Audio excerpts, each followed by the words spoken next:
Concepte i ús de la paleta.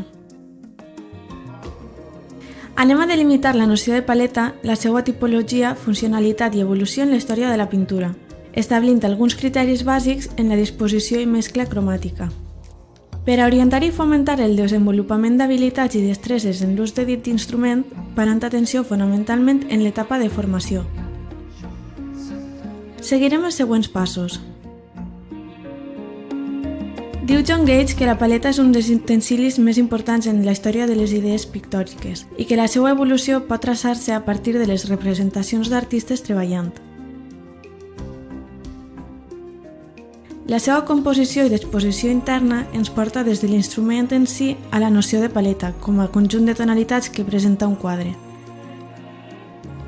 Fa al·lusió tant a l'instrument que serveix al pintor per a ordenar els seus colors com al sistema o gamma emprats habitualment, o en una obra, com a superfície o com a selecció del color. Les primeres representacions europees de paletes apareixen al voltant de 1400 a mans de dones pintores, en 2 traduccions d'una obra de Boccaccio. Observem l'evolució i complexitat del seu significat i matisos al llarg de la història. Les qualitats cromàtiques de la pintura són una elecció de l'artista, condicionada pels seus coneixements i hàbits, així com pels avanços i disponibilitat del material en cada època.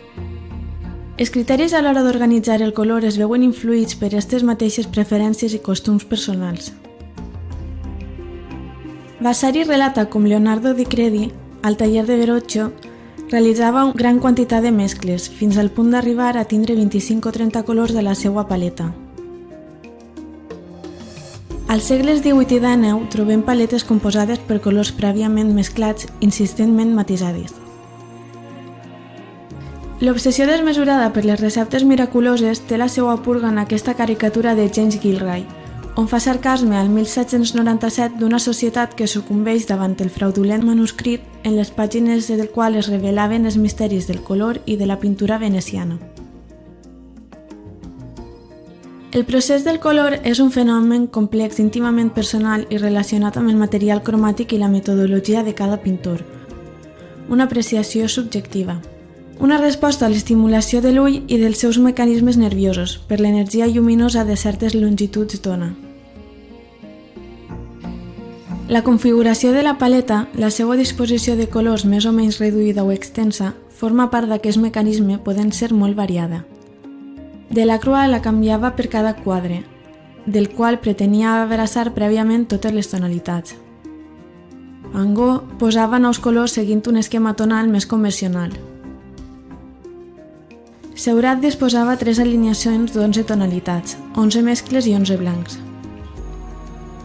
Matisse col·locava gran quantitat de blanc al centre i disposava els colors al seu voltant. Aquest procés deriva cap a una paleta cada vegada més reduïda i lliure. Tornant a l'aspecte físic de la paleta, en els manuals de tècniques podem trobar algunes recomanacions per al seu tractament, segons el seu material, o consideracions i pautes respecte a la incompatibilitat entre pigments. La paleta típica de fusta és la més tradicional, habitual en els maletins per a dur colors, permetent la pintura a l'aire lliure, tot i que aquesta és de menor mesura que la paleta d'estudi. Necessita preparar-se per a llevar-li un poc d'absorció, per tal de no perdre adhesió i flexibilitat de la pintura. Tanmateix, durant la formació resulta millor una de railite per la seva poca porositat i la seva facilitat de neteja, d'una bona mesura on poder practicar. El seu color blanc a més pot ajudar en la percepció del color. No serveixen superfícies absorbents, com el DM, ni paletes menudes, que no proporcionen apenes espai per a practicar les mescles. Per a aquesta pràctica utilitzarem paleta de raelite de 50 x 40 cm, jocs de brotxes i pinzells, espàtula, 2 recipients, un per al dissolvent i un per al diluent. Amb un sol recipient sempre acabarem embrutant-ho tot. Han de ser baixos i amples, perquè càpiguen les brotxes. El dissolvent millora amb un colador on fregar el pinzell per assegurar una bona neteja. Draps de cotó, no tovallons ni paper de cuina. Per a la neteja posterior necessitarem periòdics, trementina pura i sabó desengreixant.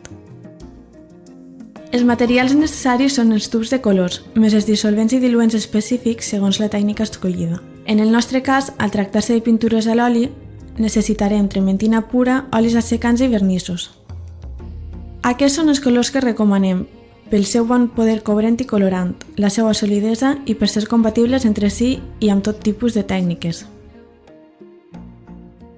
En primer lloc, anem a disposar porcions de cada color al voltant de la paleta, deixant espai al centre i seguint l'ordre recomanat.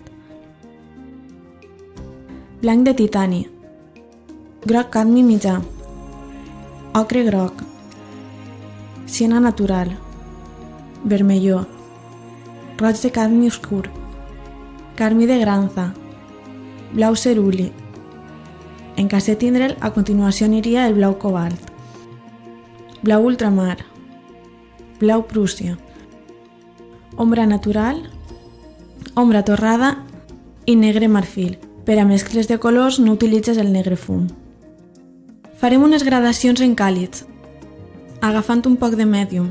Començarem pel groc i el vermelló, obtenint un ataronjat.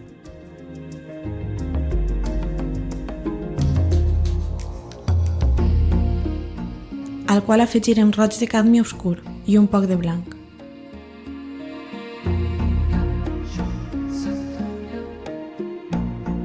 Aquest taronja l'anem a derivar cap als terres, passant per l'ocre i el siena natural. I amb els ombres, natural i torrada.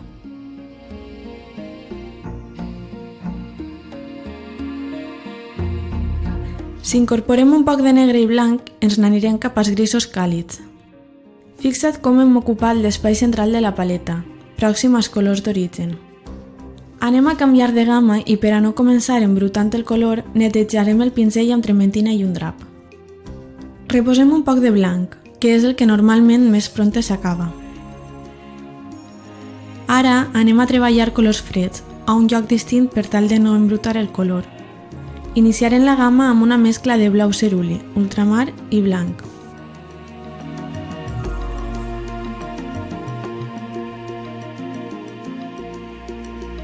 Afegim un poc de mèdium perquè flueixi millor i incorporem blau Prússia. Per a una variant violàcia afegim carmí de granza i un poc més de blanc.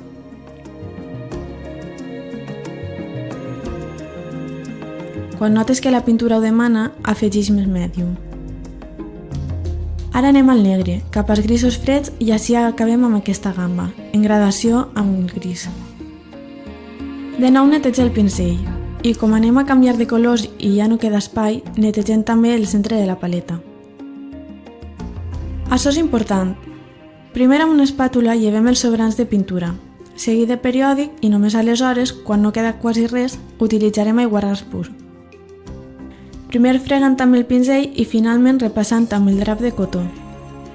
No cal gastar més aiguarràs del necessari.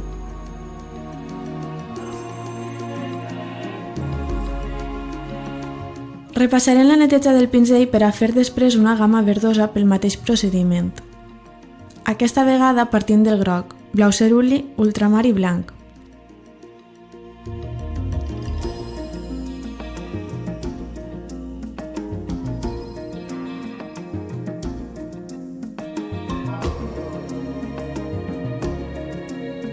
Cap als terres més el Prússia, per a un verd olivat.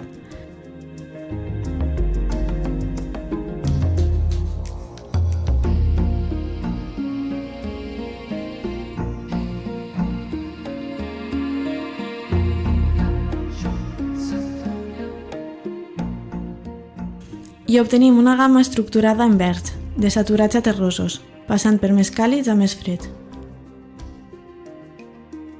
Altra vegada netegem un pinzell, fregant bé les parets del colador perquè es desprenguin totalment els restes i repassant amb el lap.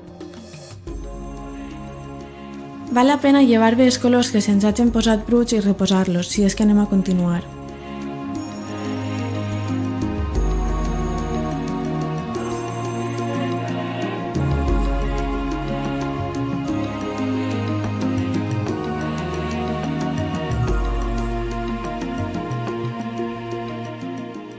Per acabar, cal netejar perfectament la superfície, primer amb espàtula i diari. Quan ja no queda apenes pintura, freguem amb un poc d'aiguarràs i el drap. Hem d'anar en compte per eliminar aquests residus, tant els tòxics com els no biodegradables, evitant sempre abocar-los a les piques i desaigües. En aquest vídeo t'hem mostrat el més bàsic en l'organització, mescla cromàtica i ús de la paleta.